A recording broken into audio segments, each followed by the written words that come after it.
नमस्कार दोस्तों। मोतियाबिंद के ऑपरेशन के बाद में कितना भी लोग अच्छा लेंस डलवा लें, कितनी भी सर्जरी अच्छी हो जाए, बहुत सारे लोग ना खुश नहीं होते हैं। वो उनमें एक असंतुष्टि की फीलिंग रहती है। बार बार ओपीडी में आके कंप्लेन करेंगे, हमें मतलब और सारे डॉक्टरों को दिखाएंगे कि हमारी आंख में कोई कमी है क्या, सर्जरी में कोई गड़बड़ हो गई है क्या, लेंस गलत डाल दिया है क्या। और वो खुद भी बहुत परेशान रहेंगे और बार बार ये सवाल डॉक्टरों से भी पूछते रहेंगे। तो आइए आज के इस वीडियो में मैं डॉक्टर पल्लवी मिश्रा कुछ ऐसे कॉमन कारण आपको बताऊंगी जिसकी वजह से लोग मोतियाबिंद के ऑपरेशन के बाद में भी बहुत ज्यादा परेशान रहते हैं। पूरी जानकारी के लिए मेरे इस वीडियो को एंड तक जरूर देखिएगा और अगर मेरा वीडियो आपको पसंद आता है तो मेरे चैनल को सब्सक्राइब करिएगा और मेरे इस वीडियो को बाकी लोगों के साथ में शेयर करिएगा। तो चलिए बिना समय गवाए शुरू करते हैं आज का ये वीडियो। जो सबसे पहला कारण होता है जिसकी वजह से लोग बहुत ज्यादा असंतुष्ट होते हैं, बहुत ज्यादा परेशान होते हैं, वो होता है कि अगर मोतियाबिंद के ऑपरेशन के बाद में आपको चश्मे का नंबर लगाना पड़ जाता है तो लोगों को ये लगता है कि अगर हमने मोतियाबिंद का ऑपरेशन करवा लिया है तो अब हमें चश्मे का नंबर बिल्कुल नहीं आना चाहिए, हमें दूर का और पास का बिना चश्मे के बिल्कुल बढ़िया दिखना चाहिए। तो मैं आपको बताऊं कि इंसान आज तक ऐसा कोई लेंस नहीं बना पाया है, चाहे कोई भी टेक्नोलॉजी आप देख लें, एडॉफ हो गया, मल्टीफोकल हो गया, एडवांस मोनोफोकल हो गया, ऐसा कोई लेंस नहीं है जिसमें कि दुनिया का कोई भी डॉक्टर ये क्लेम कर दे कि इसके बाद में आपका चश्मे का नंबर 0 हो जाएगा, आप बिना चश्मे के सब कुछ कर पाएंगे।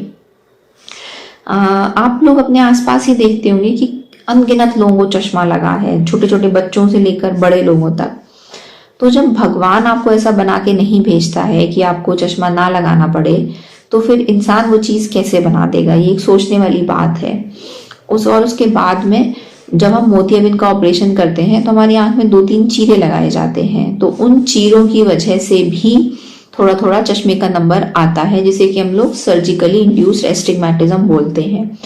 वो एक सर्जरी का एक लिमिटिंग फैक्टर होता है जो कि ऑलमोस्ट हर सर्जरी का होता है। तो ये सोचना या ये एक्सपेक्ट करना कि मोतियाबिंद के ऑपरेशन के बाद में मैं बिल्कुल मैं बिल्कुल ग्लासेस फ्री हो जाऊंगा, मुझे चश्मा नहीं लगाना पड़ेगा, ये एक तरीके का ना ओवर एक्सपेक्टेशन है जो कि अगर आप लेकर मोतियाबिंद का ऑपरेशन करवाएंगे तो उसके बाद में आप हमेशा परेशान ही रहेंगे। हाँ, अगर ऐसा आपका चश्मे का नंबर आ गया है कि बहुत ज्यादा पावर है, आप बिना चश्मे के कुछ भी नहीं देख पाते हैं, तो जो ऑप्शन होता है वो लेंस को एक्सचेंज करने का होता है। अगर आपकी जो रिफ्लेक्टिव एरर है वो बहुत ज्यादा आ गई है, अगर रिफ्लेक्टिव एरर आपकी हल्की फुल्की आई है तो कुछ ऐसे पुतली पर या कॉर्निया पर हम हल्के फुल्के ऐसे प्रोसीजर्स या सर्जरीज कर सकते हैं जिसकी वजह से जो आपका जो चश्मे का नंबर आया है वो चश्मे का नंबर आपका कम हो सकता है या हट सकता है। तो बेसिकली कुछ ऐसे लेजर के प्रोसीजर्स होते हैं जो कि पुतली पर किए जाते हैं जिसकी वजह से चश्मे का नंबर हट सकता है। सेकेंडली, या फिर अगर बहुत ज्यादा चश्मे का नंबर है, 7-8 का चश्मे का नंबर आ गया है, तो ऐसे केस में लेंस एक्सचेंज किया जा सकता है। बट अगर चश्मे का नंबर हल्का फुल्का आया है तो बेस्ट वुड बी कि आप चश्मा लगाइए, क्योंकि लेंस एक्सचेंज करना या उस लेंस को निकाल कर दूसरा लेंस आंख में डालना एक बहुत बड़ी ज्यादा कॉम्प्लिकेटेड सर्जरी होती है एज कंपेयर टू जो पहली बार हम मोतियाबिंद का ऑपरेशन करके आंख में लेंस डालते हैं। तो ये तो पहला कारण हुआ कि जिसकी वजह से लोग मोतियाबिंद के ऑपरेशन के बाद में दुखी रहते हैं। दूसरा ये चीज होती है कि आप एक नई तकनीक का, एक नई टेक्नोलॉजी का लेंस अपनी आंख में आप डलवा तो लेते हैं, जैसे कि कुछ लोग एडॉफ डलवा लेते हैं, कुछ लोग मल्टीफोकल डलवा लेते हैं, लेकिन उसके बाद में जब आप रात में गाड़ी चलाते हैं या फिर आप तेज धूप में जाते हैं तो कभी कभी आपको ग्लेयर और हेलोज दिखते हैं, आपको रोशनी के चारों तरफ घेरे दिखाई देते हैं, आपको लाइट थोड़ी फटी फटी सी दिखाई देती है, जो कि कॉमन फिनोमिना है या कॉमन सीक्वली है जो कि एसोसिएटेड होते हैं मल्टीफोकल लेंसेज के साथ में। मतलब कि जो लेंस आपकी आंख में डाला है, जो नई तकनीक का लेंस आपकी आंख में डाला है, वही आपको थोड़ा बहुत परेशान कर रहा है। अच्छा, दूसरी क्या समस्या आती है कि जब मरीज मल्टीफोकल लेंसेज के बारे में सुनता है या वो किसी चैनल पर देखता है या वो कहीं नेट से पढ़ता है तो वो बहुत ज्यादा उसको लेके बहुत ज्यादा एक्साइटेड हो जाता है। उसको लगता है कि अब तो हमारी आंख बिल्कुल वैसी हो जाएगी जैसे 16 साल के बच्चे की होती है, कि हम बिल्कुल बढ़िया देखेंगे या हमें कोई समस्या नहीं होगी। लेकिन जब वो लेंस एक्चुअली आप अपनी आंख में डलवाते हैं तो उसके कुछ कुछ साइड इफेक्ट या कुछ कमियां भी होती हैं, जैसे ग्लेयर और हेलोज हो गया, थोड़ा बहुत आपका कंट्रास्ट कम हो जाता है। फिर जब वो रियलिटी से वो मिलता है, जब उस लेंस के बाद साथ में वो एक्चुअली जब अपना समय स्पेंड करता है, अपने दिन स्पेंड करता है, तो उस चीज से बहुत ज्यादा डिसअपॉइंट हो जाता है और तब फिर वो डॉक्टर के पास में जाता है। तो जो भी लेंस आप अपनी आंख में डलवाइए, उस लेंस के फायदे और नुकसान दोनों को बढ़िया तरीके से समझ कर, और आपका प्रोफेशन क्या है, आपकी डेली लाइफस्टाइल कैसी है, आप रात में कितना ड्राइव करते हैं, आप दिन में कितना ड्राइव करते हैं, आपका डेस्क जॉब है या आपका कोई बहुत ज्यादा बाहर घूमने वाला कोई मार्केटिंग का जॉब है, या फिर आप एक हाउसवाइफ हैं, आपको घर पर ही रहना है, ये सारी चीजें समझ कर अपना लेंस चूज करिए, ताकि आपको पता हो कि आप अपनी आंख में कौन सा लेंस डलवा रहे हैं। तो ये तो एक दूसरी चीज हो गई जिसकी वजह से मरीज थोड़ा सा डिससेटिस्फाइड रहता है। तीसरी और जो सबसे ज्यादा कॉमनली चीज मैं देखती हूँ कि पेशेंट की एक्सपेक्टेशंस बहुत ज्यादा होती हैं। आप अपने दिमाग में मोतियाबिंद के ऑपरेशन को लेकर इतनी ऐसी धारणाएं बना लेते हैं कि मोतियाबिंद के ऑपरेशन के बाद में बिल्कुल हमें चश्मा नहीं लगाना पड़ेगा, नेक्स्ट डे से ही हम बिल्कुल दूर का 6/6 पास का N6 देखेंगे, आंख से कोई पानी नहीं आएगा, कोई गड़न चुभन हल्की फुल्की दर्द तकलीफ नहीं होगी। तो देखिए,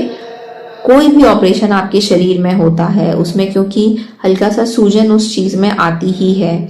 वो चीज बिल्कुल वैसी नहीं रहती है। वो जो चीज आप भगवान हमको मतलब एक इंसान को जैसा बना के भेजता है, या जो नेचुरली माँ के पेट से हम बनकर आते हैं, वो चीज वैसी बिल्कुल नहीं रहती है। बहुत सारे उसमें वेरिएशन हो जाते हैं। उसके अलावा जो भी मशीनें बनाई जाती हैं लेंस का पावर को निकालने के लिए, कि आपकी आंख को चेक करने के लिए, हर मशीन की एक सर्टेन लिमिटेशन होती है। जब आपने अपनी जांच करवाई थी तब ड्राइनेस तो नहीं थी, बहुत सारे और फैक्टर्स भी होते हैं। तो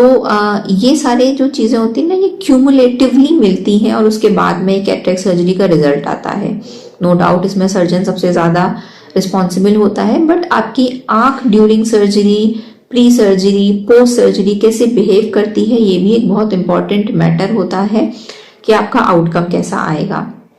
तो मोतियाबिंद के ऑपरेशन के बाद में अगर आपको आंख में हल्की सी ड्राइनेस हो रही है, चुभन महसूस हो रही है, हल्की सी लाइट सेंसिटिविटी लग रही है, पलकें आपकी चिपकी चिपकी सी लग रही हैं, तो ये बहुत नॉर्मल है और इसको सबसाइड होने में हल्का सा समय लगता है, बट ये चीज सबसाइड हो जाती है। मोतियाबिंद अगर बहुत ज्यादा सख्त हो जाता है तो भी समस्या आती है सर्जरी में, जो कि उसके आउटकम में दिखाई देती है। तो जो भी आप अपनी सर्जरी करवाने जाएं, सबसे पहले अपने डॉक्टर से थोड़ा समय लेकर बात करें, उसे अच्छे से समझिए कि क्या क्या इस सर्जरी की क्या तकनीक होती है, सर्जरी के क्या क्या फायदे होते हैं, क्या क्या नुकसान होते हैं, और क्या मुझे अपने आप को प्रिपेयर करना चाहिए, मुझे एक्सपेक्ट करना चाहिए कि पोस्ट सर्जरी मेरी आई कैसी रहेगी। अगर ये एक ओवरव्यू लेकर आप सर्जरी करवाएंगे तो मैक्सिमम पेशेंट खुश रहते हैं। लेकिन अगर आप ओवर एक्सपेक्ट करके या मन में बहुत ज्यादा ऊंचे मतलब ओवर रियलिस्टिक एक्सपेक्टेशंस लेकर अगर आप सर्जरी करवाएंगे तो मैक्सिमम केसेस में लोग थोड़ा सा दुखी भी रहते हैं। तो अब जब भी आप मोतियाबिंद का ऑपरेशन करवाने जाएं तो समय निकाल कर अपने डॉक्टर से बात जरूर करें, लेंस के बारे में समझें, उसके फायदे नुकसान के बारे में समझें। उम्मीद है मेरी जानकारी आपको पसंद आई होगी। आंख की बीमारी के संबंध में अगर आप मुझसे कोई जानकारी चाहते हैं तो आप मेरे चैनल की मेंबरशिप ले सकते हैं और आप मुझसे बात भी कर सकते हैं। मिलते हैं अगले वीडियो में, तब तक के लिए अपना ध्यान रखिए, अपनी आंखों का ध्यान रखिए। जय हिंद।